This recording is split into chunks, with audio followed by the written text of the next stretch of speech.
Hello everyone, and welcome to the Distinct Mastering YouTube channel. My name is Freddie. Today we're going to be talking all about reverb. I'm going to show you the different types of reverbs that you can use in your mixes, as well as discuss how professionals get that lush reverb sound, polished reverb sound in their mixes without everything sounding too muddy. So let's get into my session and check it out. Before we get into how you can use reverb to create lush, beautiful soundscapes in your mixes and to add depth, let's talk about the different types of reverbs and what reverb really is. Most of the time, amateurs will throw on a reverb on a track, directly on the track, turn the mix knob down, and just play with a few of the settings without really understanding what this is really doing.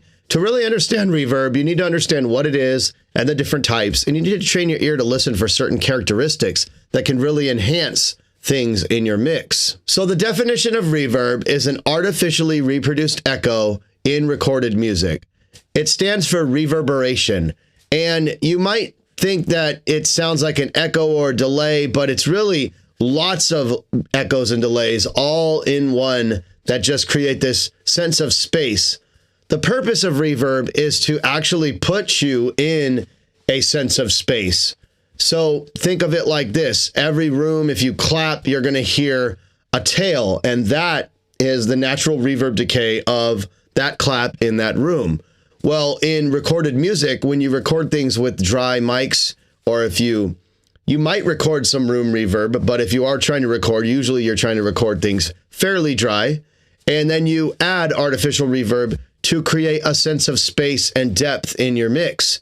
So what reverbs can add, as well as delays, is a sense of depth, like I was saying, but it'll give you a sense of front to back depth. Panning will give you the sense of side to side. Volume will kind of give you that up top, bottom to top sense of depth. And then reverb will get you, reverbs and delays will get you that front to back spacing. So you can really create a sense of how deep something can be or how far away something is. So kind of wrap your head around that when we start to get into some of the different types of reverbs that we're going to talk about next. So let's talk about the aspects of reverb before we get into the different types. I'm going to show you this graph real quick so you can see reverb visualized. You can see at the very left, you have the source signal with the highest amplitude, and then you have early reflections, which then move into the reverb body, or basically the whole diffusion of the reverb, and then it moves into the decay tail. So you can see the amplitude over time gets smaller and smaller, and that is essentially what reverb is and the aspects of how reverb functions. This is what the controls in typical reverbs will try to control. These are three of the four main qualities that you will be adjusting in your reverbs to try to control the reverb and get it to fit in your mix. The last control that you don't see on this graph is the size, shape, and material of the reverb that you are controlling. So for example, it might be a room, or it could be the size of the room. It could be a different type of material, for example, something metallic like a spring reverb. So that is the aspects of reverb in a nutshell. Very quick and brief synopsis. Let's get into the types of reverbs that exist. Okay, there's essentially 5 different types of reverbs that you can put into your music productions. And the 5 different types of reverbs are room, hall, chamber, plate, and spring reverb. So out of those 5, the first 3 are all room reverbs. As I said, room, hall, and chamber are all emulating rooms. Lots of other reverbs have different presets that emulate other types of rooms. I've seen basement, I've seen studio, I've also seen church, and you might run across those in some of your reverb presets. But essentially, you're mimicking being in that sense of space. So if you're trying to put someone in a feeling of a room, that might be the place to go. Out of the last 2, we have spring reverb and plate reverb. Spring reverb takes a sound and then runs it through springs to emulate the sound of reverb.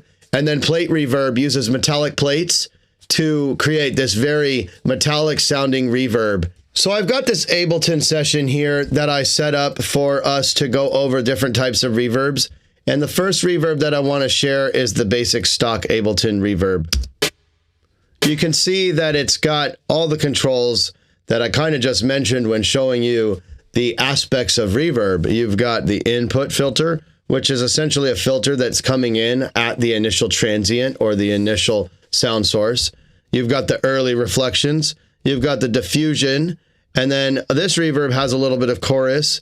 And then at the bottom here, you have pre-delay, which is how fast it takes for the reverb to kick in. And then you have the size and the decay of the reverb. You have a stereo and the density, and then you have your dry wet knob. So let me turn this to 100% wet. And we can kind of go through some of these reverbs I have loaded up and compare them. So this is the Ableton stock reverb, just at 100% wet at its default setting. Next, I have a Pro R chamber here. I chose this because I like the Pro R2. And this is a bright snare chamber. You see, I have a whole video on the Pro R2 versus the Pro R. I'll leave you a link in the description so you can check that out. I'm not going to get into too much of the controls. But you see this reverb sounds a little tighter, and it's emulating a room, just like we spoke about. And then the next one I have here is the Lexicon 224. This reverb is a digital reverb unit, very commonly found on old analog consoles. You see the little hardware unit that looks just like this. And this is a great little unit because it has lots of different reverbs we can flip through so you can hear the different examples. So, for example, this is a small hall, large hall, small hall A, that was small hall B, large hall B, room A. You have chamber. So this is the biggest reverb. Then you have a percussion plate here. And then last but not least, this constant density plate. So these are all the default presets that you can kind of hear the differences of the different types of reverbs. I'm going to flip over to this EMT 140 plate reverb here. This is the original recreation of the EMT 140 plate reverb. And this one has a very dark metallic sound. So you can see what I'm talking about when it comes to selecting reverbs based on the emotion of your track. You might have different reverbs on different tracks in your mixes too. That's another tip. You don't have to use just one reverb across your whole mix. I wouldn't advise that anyway. You're going to create too much mud. And going back to what I said is your second goal is to not create mud when using and selecting reverbs. Okay, the next type of reverb I chose is this EMT 250 because it's a digital recreation as well. Just to give you something a little different, you can see here you have a selection of milliseconds and seconds. And then here, see, you can see the output level of the reverb. Turning it all down. And now you have a very short reverb. So it's basically controlling all those aspects that I spoke about. See there, you have longer decay. Let's turn the wet 100%. I'm sorry about that. Oh, the wet solo's on, so we're good. And if you're unsure of, some of these reverb units have a wet solo button, so that'll just turn the unit to 100% wet. Sometimes it can be misleading because I didn't catch that for a second, but so you can see how you can play around with this and get different characteristics. I'm going to move into the next one, which I loaded up another Pro R because I wanted to give you something a little bit warmer. This one is a vocal wood room. And listen to that, you know, it's got a very, very different characteristic. It's very dark, it's short, you know, I can turn up the decay, but it's just got a very woodsy feel, very natural sounding. So if you're going for something like that, that might be something you look for. Next up, I chose this Lustrous Plates because I wanted to share, you know, another type of plate reverb. It's very clean. They have a lot of different types of reverbs. All plates.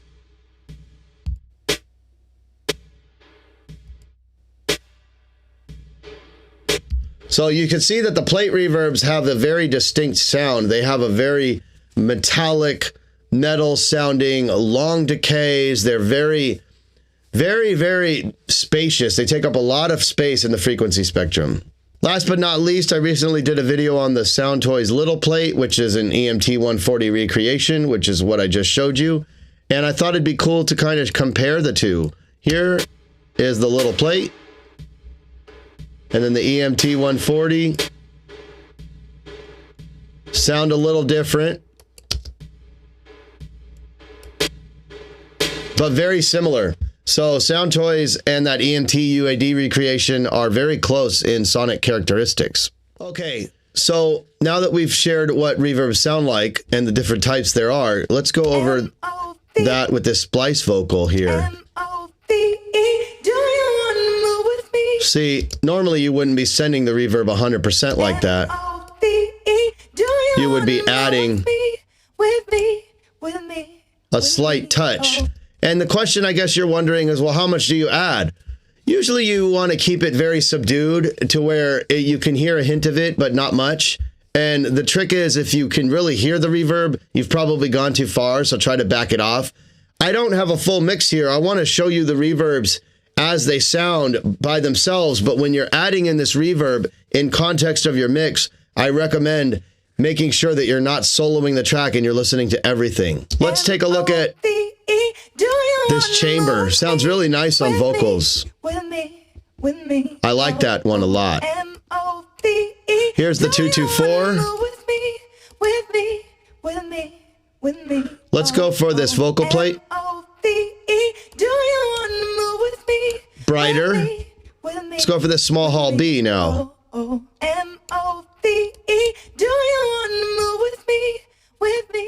So if I was going for something a little more darker, I might choose the hall over the plate. It really all depends, like I said, about the emotional quality that you're looking for and looking to convey in the mix.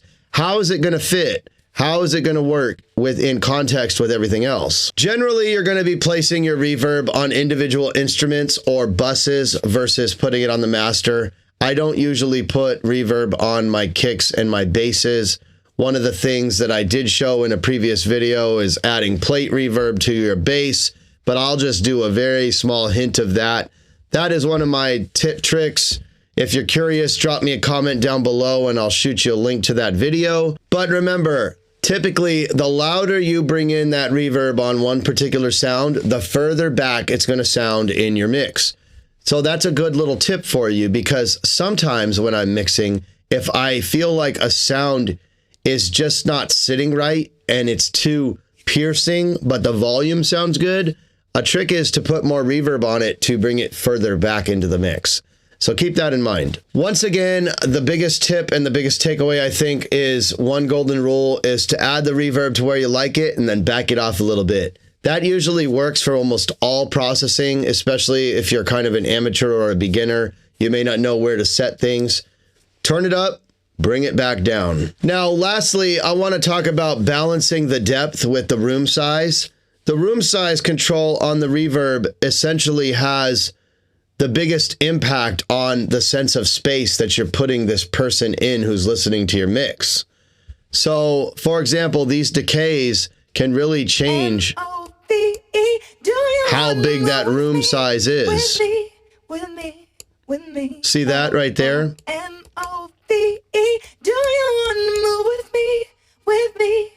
And if I were to add some pre-delay is a trick to help you get the reverb starting a little bit later. This way you can kind of still keep some of the dry elements of the signal. Let's do this. Let's turn up this reverb a lot. There's no pre-delay.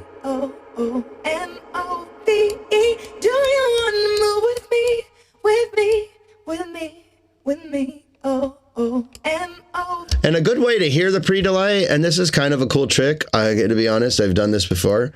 Turn everything down on this unit. Just let that pre-delay rip.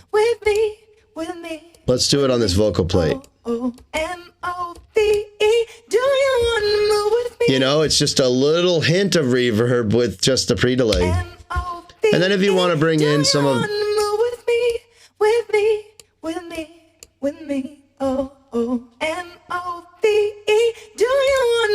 Dry.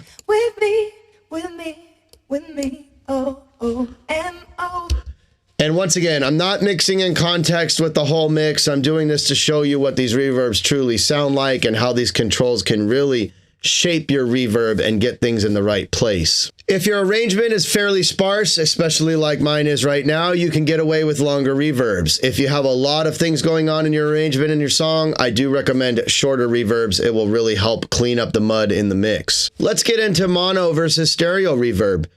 It may seem great to use stereo reverbs on everything. You know, it sounds so lush, it's so wide, but it can create a big mess. One good trick too is also to use mono reverbs, and that can really keep the reverb in a tight little confined space while you're mixing. You could also, for example, let's do this. I'm going to keep using this 224.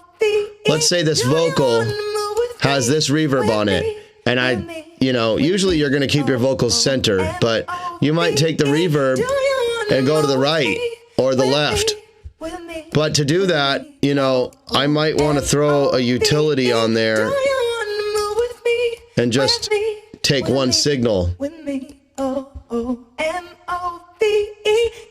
Now, if I were to take this vocal a little to the left, now I've created this cool little sense of space. I could bring in the stereo signal. So you can really create some depth. It sounds like she's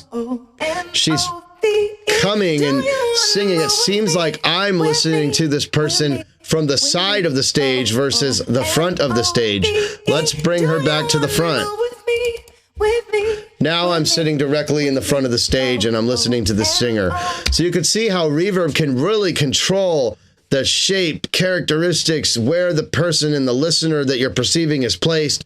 It's such a huge game-changing tool, but you have to use it in the right way. Picking mono reverbs, stereo reverbs, lots of things you can do. One last thing that I will recommend, if you are trying to add reverb and you find that it just becomes kind of a lower muddy mess, kind of like this where I just increased all this bass, you can slap an EQ on and just filter out some of the unwanted frequencies in your reverb. If you took a look at, for example, the Pro R has an EQ built right in, and it can be very handy to just cut out some of that unwanted low end and really hone in on the elements of the reverb that you want in your mix. Keep things nice and clean, keep things nice and tidy. And that's that. I hope this video helps you understand all of the different types of reverb and how to use reverb to create depth and space in your mixes. If you have any questions, please shoot me a comment down below. If you enjoyed this piece of content on reverb, please hit the like button, subscribe to my channel, and that bell notification will keep you up to date. My name is Freddie from Distinct Mastering, and I will catch you on the next one. Peace.